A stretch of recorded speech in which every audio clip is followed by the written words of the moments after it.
With Elon Musk and Neuralink and these short form book summaries, but also mostly just on the technological advances that we're seeing. Where do you see the future of reading going, and what is Kobo doing in terms of 5-year planning to be thinking about where the industry and downloading information could be moving?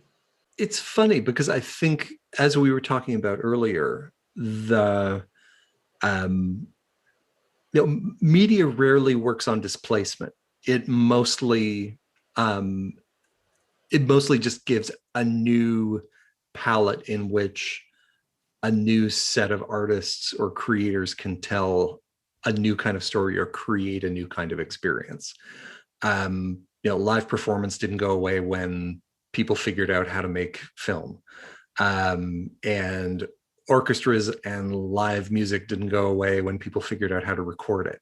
So if somebody eventually figures out how to pump a chain of visual and emotional experiences directly into my synapses, then I don't think that's going to mean, well, I just won't read a book again, because the experience is different and the kinds of things you can do with it is different. And if we know one thing, it's that you're always going to have incredibly creative people who take what's always a palette limited by a particular medium and then build an incredibly compelling thing.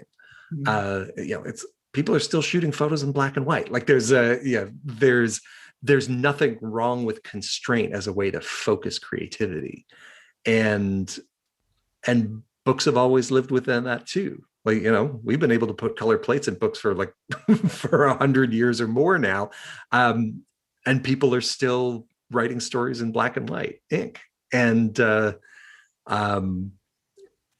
don't think anybody's picking up the latest work by Nobel Prize winning novelists and going, what this thing really needs is pictures. It's a different medium doing different things. So when we look, I'm actually getting to your question. So when we look at like what does the future of this mean, it really is, what are the different places and ways that you can push and pull that form?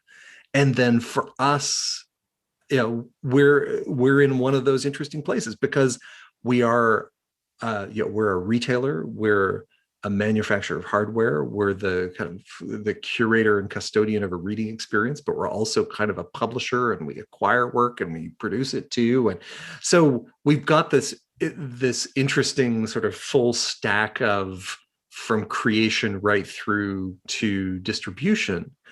And so what are the different things you can do with that? And it was kind of like what we were talking about before with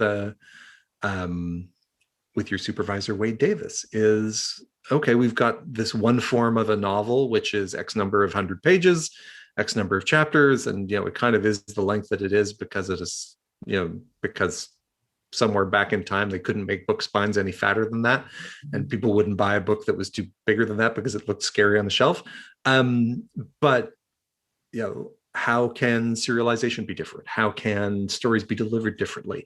And not so much, let's turn them into games or let's pack them with animation, but just what are the different ways that you can structure a string of words so that you can tell a different kind of story?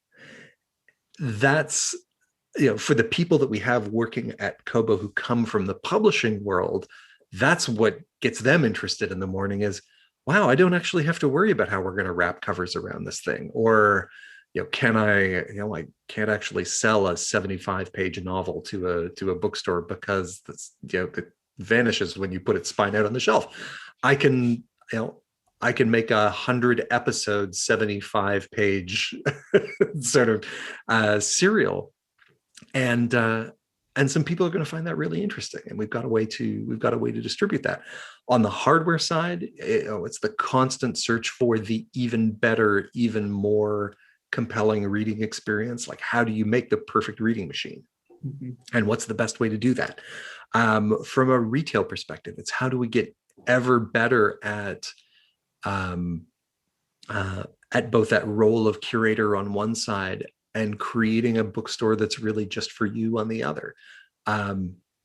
how do we get away from this notion that there's kind of a universal bestseller list that everything has to slot into, and we make it better and easier to uncover and bring to light those authors that wouldn't otherwise find an audience?